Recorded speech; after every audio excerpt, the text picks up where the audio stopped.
I stood on the balcony of my 32nd floor penthouse, gazing down at the Las Vegas Strip ablaze with neon lights. Streaks of red, yellow, and green danced across the glass like a chaotic symphony, reflecting a city that never sleeps. The whiskey in my hand sloshed gently, its amber liquid bitter as the rage smoldering in my chest.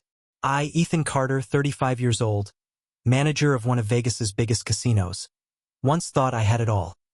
A solid career, a high-rise home overlooking this gambling paradise, and a wife, Claire, whom I'd loved with every fiber of my being. But now it was all ashes, and the one holding the match was her. Claire didn't just betray me. She stood before me, right here in this penthouse, her golden hair tousled like she'd just stumbled out of a wild night, her red lips curling with arrogance. "Listen to me, Ethan," she said, her voice sharp as a blade slicing through the still air. "If you dare file for divorce, I'll leave you penniless. You'll pay for the divorce, then alimony to me, child support for Noah, and don't even dream of custody, you'll lose him. I'll keep having fun with Lucas, and you'll sit there, slaving away to fund my life." She laughed. A scornful, icy laugh, like I was a chained dog she just kicked for good measure. I didn't respond right away. I just stood there, staring at her. Claire's green eyes flashed with smugness, her red silk dress clinging to her body like a taunt. 10 years of marriage, one son, Noah, a 6-year-old with a smile that could melt glaciers, and now she wanted me to bankroll her affair with Lucas, the handsome DJ at the club where she worked as a PR manager. My breath grew heavy, not from heartbreak, but from something darker rising within me, something I hadn't known I possessed. "Do you really think I'll let you do that?" I asked, my voice low enough to startle even myself. Claire shrugged, stepping closer, her breath brushing my neck, a mix of sweet perfume and gin. "You don't have a choice, Ethan. Deal with it." That was the moment everything shifted. I didn't yell, didn't smash the glass on the floor. I just smiled, a slow, dangerous smile, and said, "You just dug your own grave, Claire." She frowned, her eyes scanning me for a hint of a joke. But I turned and walked away, my mind already plotting. Las Vegas is a city of games, and I'm the one who knows how to turn the tables. That night I didn't sleep. I sat in the small study tucked in the corner of the penthouse, the computer screen's glow casting a cold mask over my face. Claire had gone out, probably to Lucas again, leaving me with silence and shadows. But I wasn't alone. I had my anger, and it was the perfect companion. I opened my laptop, diving into everything. Bills, texts, emails. Claire was too cocky. She never thought I'd fight back. She left trails everywhere, like a naive prey in a deep forest. I remembered the first time I caught wind of her affair. It was 3 months ago, a late night when I glimpsed a text on her phone while she slept off a work party. "Tonight was amazing, love. See you again in the VIP room." From Lucas. I couldn't believe my eyes. Claire, the woman I'd cherished, the one I'd held tight during stormy nights in our first rundown apartment, lay there breathing evenly while my heart shattered. I didn't confront her then. I waited, watched, and now it was time to act. I started with the small stuff. I checked our joint account. Irregular charges popped up. Hotel bills, plane tickets to places she'd never mentioned, expensive gifts I'd never received. I screenshot every transaction, saving them in a hidden folder on my computer. Claire didn't know I'd installed tracking software on her iCloud 2 years ago when she lost her phone and begged me to help find it. Back then, I did it out of love. Now, I used it to survive. I heard the lock click at 2 a.m. Claire stumbled in, her heels clattering onto the hardwood floor, a soft laugh escaping her lips like she'd just left a party I wasn't invited to. "You're still up?" she asked, her voice drowsy but dripping with satisfaction. I turned, offering a faint smile. "Yeah, work's been busy." She shrugged, not pressing further, and staggered to the bathroom. I heard the water run, her humming a tune I didn't recognize. I wondered if she'd ever sung for me like that, or if it was a privilege reserved for Lucas. When she emerged, wrapped in a thin robe, I saw the faint hickey on her neck, a small red mark, unmistakable under the penthouse's dim lights. My heart pounded, not from jealousy, but from confirmation. I was right, and she was wrong to think I'd stay blind forever. The next morning, I called Jack Russo, a veteran divorce lawyer in Vegas. He had salt and pepper hair, a gravelly voice from too many cigarettes, and a smile that knew every trick in the book. I met him at a dingy coffee shop near downtown, where broke gamblers gathered to lament their losses. "What do you want, Ethan?" Jack asked, sliding a black coffee across the table. "Keep the kid and leave her with nothing? Or just get out?" "I want it all," I said, my voice steady. "I want Noah, I want my assets, and I want Claire to pay for what she's done." Jack smirked, tapping his fingers on the table. "Tell me." So I did. Her arrogance, her threats, the way she laughed like she'd already won, and the hickey I'd seen last night. Jack listened, not interrupting, just nodding occasionally like he was calculating the next move.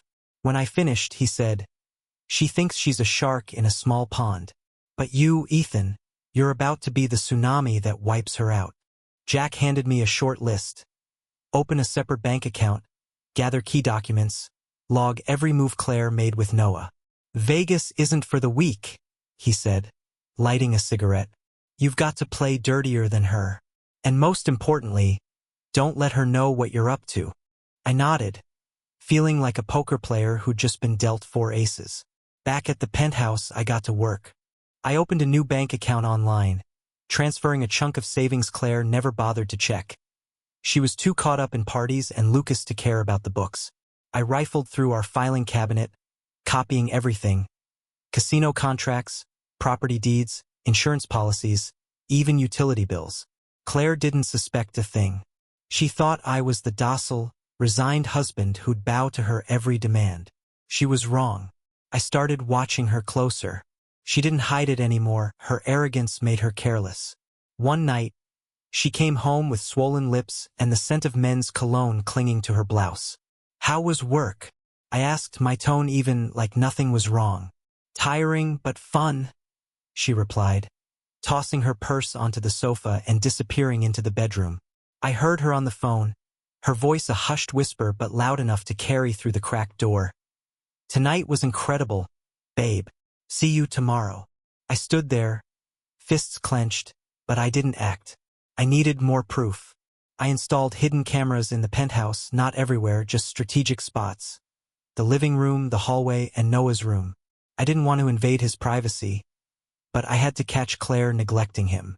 One night, I heard Noah crying from his room, calling Mommy, while Claire was off somewhere under the neon lights. I stepped in, finding him curled up on his bed, eyes red and teary. "Where's Mommy, Daddy?" he asked, his voice trembling. I pulled him into my arms, whispering, "Daddy's here, buddy. Daddy's always here." The camera caught it all. Not just Noah's cries, but Claire's absence. I started recording every conversation with her. One time, she stumbled in at 3 a.m., lipstick smeared, reeking of booze. "You should thank me," she slurred, her voice smug despite the haze. "Lucas keeps me happy, and you get to keep this cozy little nest." I activated the recording app on my phone in my pocket, offering a faint smile. "Sure thing, Claire." She didn't realize I was building an arsenal, each bullet carefully loaded to take her down. I went further. I hired Tony, a private investigator with a busted nose and eyes sharp as knives. Tony was the kind of guy who could dig up dirt on anyone in Vegas, from pro gamblers to high-stakes con artists. I met him in an alley behind the casino, handed him an envelope of cash and said, "Follow Claire and Lucas. I want photos, videos, everything." Tony grinned, pocketing the money. "Piece of cake, pal. She won't even know I'm there." A week later, Tony came back with a USB and a sleazy smirk. "Watch your blood pressure with this one," he said, then melted into the shadows. I plugged the USB into my laptop, and what I saw set my blood boiling. The first photo, Claire and Lucas in the club's VIP room, her perched on his lap, his hands slipping under her skirt. Their lips locked in a hungry kiss under the strobe lights flicker. The second, them at the Bellagio, Claire shedding her jacket in the hallway, revealing a black lace bra, Lucas behind her, hands groping her waist, sliding lower, his grin that of a predator who'd snagged his prize. Then came the video. Short, but enough to torch any calm I had left. They were in Lucas's car, parked in a dark lot. Claire leaned down, her head disappearing below the camera's frame. But Lucas's moans and the way he threw his head back told the story. I shut it off, not because I couldn't take it, but because I didn't need more. I had enough to ruin her, not just in court, but in the eyes of everyone she'd ever cared about. The tension hit its peak one night at the casino where I worked. I was up in the management suite watching the gaming floor through one-way glass, when Claire appeared, not for me but for Lucas. She wore a tight black dress, heels clicking on the marble floor, blonde hair flowing like a victory banner. Lucas stood at the bar, hair slicked with gel, flashing a toothy grin like a hunter on the prowl. I tracked them on the security cams as they slipped into the staff break room. I signaled the guard to switch on the recording, my heart pounding in my chest. 10 minutes later, I had the footage. Claire pinning Lucas against the wall, her hands sliding under his shirt, their mouths locked in a wet, ravenous kiss. Lucas tugged her dress's zipper down, exposing her bare back under the dim glow, his hands roaming her thighs, soft moans filtering through the hidden mic. She whispered something in his ear, and he laughed. A triumphant laugh I wanted to wipe off his face. I killed the screen, taking a deep breath. This wasn't just proof of an affair. It was a knockout punch. I kept up the act. Claire didn't suspect a thing. She thought I'd accepted it, that I was too weak to fight back. She was dead wrong. I met Jack again, handing him the pile of evidence. Photos, videos, recordings, my logs of her neglecting Noah. Everything stacked like a perfect deck. "You've done good," Jack said, tapping his cigarette on the ashtray. "Now land the final blow." The day Claire got served was a scorching morning. I stood on the balcony, watching the street below as the process server's car pulled up. Claire opened the door, still in her bathrobe, hair a mess from a long night. "Claire Bennett?" the guy asked. "Yeah." She took the papers, her face paling as she read, "Divorce petition." I stepped in from the balcony, coffee in hand, calm as a still lake. "Surprise," I said. She looked up, eyes wide. "You wouldn't dare." I shrugged. "Based on adultery, child neglect, and emotional abuse. You're out of moves, Claire." She flung the papers to the floor, screaming, "You'll regret this. I'll take every penny you've got." I held up a USB. "Not with what's on here, you won't." It all crumbled fast. I reached out to Emily, Lucas's wife, a petite woman tough as steel. I sent her a copy of the evidence, not to destroy, but to let her protect herself. Emily didn't cry. She thanked me over the phone, her voice ice cold. "I'll make them both pay." And she did. A day later, she filed for divorce from Lucas, emailing the club manager the break room video. Lucas was fired on the spot. Claire got suspended, her PR reputation turning to dust. I severed every financial tie with her. Joint accounts frozen, credit cards canceled, insurance dropped her name.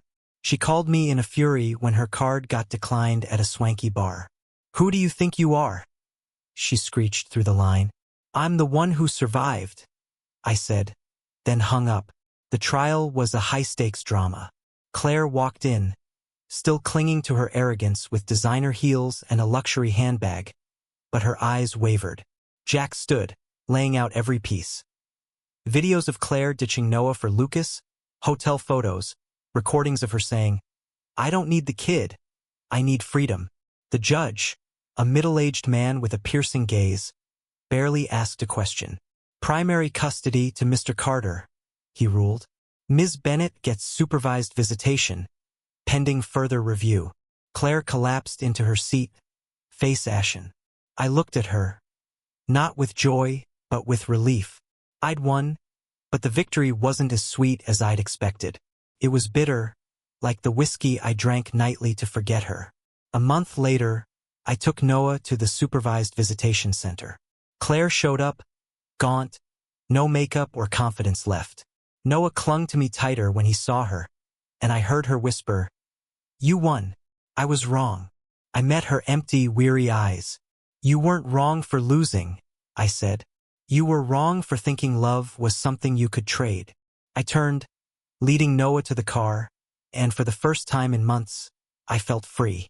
Claire lost everything. Lucas ditched her when Emily took half his assets. Her job vanished, her reputation became ashes. She sent me a long letter, begging forgiveness, but I didn't reply. I didn't need to. I'd rebuilt my life with Noah, day by day, under Vegas's neon glow, where dreamers come to win big, but only those who let go truly survive. This isn't just revenge. It's a wake-up call carved in neon and blood. Claire gambled with my life, torched our love, and smirked while doing it, only to choke on the ashes of her own making. I didn't just beat her. I flipped her game and watched her crash. The takeaway? Betray trust, and the universe doesn't owe you a soft landing. Sometimes it hands you the shovel to dig deeper. Vegas taught me, you don't play with fire unless you're ready to burn. Now it's your turn. Spill it. Ever had someone stab you in the back and light the match? Did you rise from the wreckage or torch their world in return? Maybe you've been the villain. Did it blow up in your face? Hit the comments. Don't hold back. Was I a hero for fighting back? Or a monster for going all in? Should Claire have gotten a lifeline? Or did she earn that nosedive? Smash that like if this gripped you. Share it if it sparked something, and subscribe because we're just getting started. Your story's next. Let's ignite this thread.